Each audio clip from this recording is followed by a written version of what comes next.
Hi. இது உங்க ஆக்ஸிகிரி nursery. நானும். இன்னைக்கு நம்ம ஒரு போன்சாய் பிளான்ட்ட பத்தி தான் பார்க்க போறோம். இந்த போன்சாய் பிளான்ட் பார்த்தீங்கன்னா, நம்மகிட்ட ஒரு 7, 8 இயர்ஸா நம்ம மெயின்டெயின் பண்ணிட்டு வரோம். இப்ப என்ன பிரச்சனை இதுன்னு பார்த்தீங்கன்னா, இந்த பாட்லருந்து வாட்டர் எதுவுமே வெளில போகாம, இதுல அப்படியே தேங்கி இருக்கு. இந்த மாதிரியான ஒரு விஷயம் பார்த்தீங்கன்னா, போன்சாய்க்கு நல்லது கிடையாது. ஸோ என்ன பிரச்சனைன்னு பார்த்தீங்கன்னா, இந்த பாட் ஃபுல்லா இதோட ரூட் வளர்ந்திருக்கும். ஸோ தட் அந்த ரூட் எல்லாம் நம்ம கட் பண்ணிட்டு, வேற ஒரு பாட்ல அதாவது நல்ல ட்ரைன் ஆகுற மாரியான ஒரு பாட்ல இன்னைக்கு நம்ம மாத்தப் போறோம். அத பத்தி தான் இன்னைக்கு ஃபுல்லா பார்க்க போறோம். ஃபர்ஸ்ட் இந்த பாட்லேருந்து நான் ரூட் எல்லாம் வெளியில எடுத்துட்டு செக் பண்ணும்போது தான் தெரியுது இந்த மண்ணு, இந்த வேர் எல்லாமே பயங்கரமா அடைச்சிருக்கு. ஸோ தட் அந்த மண்ணு எல்லாத்தையும் கம்ப்ளீட்டா கிளீன் பண்ணிட்டு, ரூட் கட் பண்ணும்போது பார்த்தீங்கன்னா, எப்பவுமே ரொம்ப ஜென்டிலா கட் பண்ணுங்க. மெயினான ரூட் எல்லாம் எதுவும் கட் பண்ணிடாதீங்க. சைடுல இருக்கிற அந்த சல்லி வேர்ன்னு சொல்லுவாங்க. அதாவது ரொம்ப சின்ன சின்னதா இருக்கும். அந்த ரூட் எல்லாம் நீங்க தாராளமா கட் பண்ணிக்கலாம். ஓரளவுக்கு திக்கா இருக்கிற ரூட் பார்த்தீங்கன்னா, அதுதான் உங்க போன்சாயோட டெக்ஸ்சர குடுக்கும். அதாவது மேல இருந்து உங்களுக்கு அந்த மண்ணுக்குள்ள இறங்குற அந்த வேர் மாதிரியான ஒரு அமைப்ப வந்து அந்த மெயினான ரூட்டுங்க. அது தடியா இருக்கிற ரூட்ஸ் தான் குடுக்கும். அதனால சின்ன சின்ன ரூட்ஸ் எல்லாம் நீங்க தாராளமா கட் பண்ணலாம். இதனால செடிக்கு எந்த பாதிப்பும் வராது.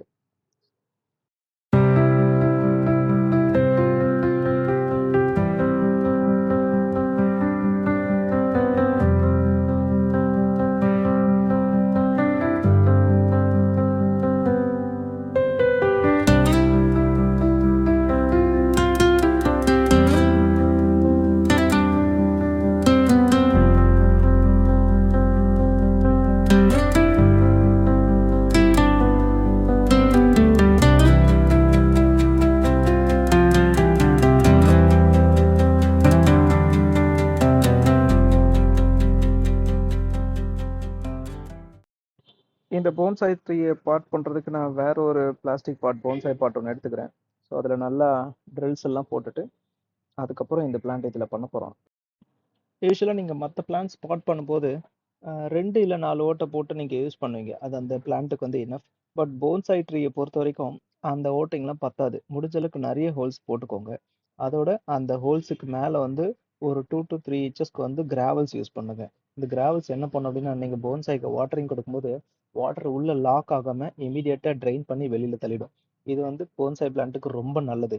போன்சாய் பிளான்ட் இருக்கிற பாட் சாயில் வந்து பார்த்தீங்கன்னா, எப்பவுமே ஈரமாயிட்டு இம்மீடியட்டா வெளில போயிடணும். அந்த கான்செப்ட்காக தான் நம்ம கிராவல்ஸ் யூஸ் பண்ணி, அது மேல ஒரு லேயர் சாயில் போட்டு, தென் அந்த பிளான்ட் வந்து நம்ம பண்ண போறோம். இந்த பிளான்ட்ல இது பார்த்தீங்கன்னா, நான் மெயின் ரூட்ட கட் பண்ணியிருக்கேன். அதாவது இது வந்து ஆணி வேர்ன்னு சொல்லுவாங்க.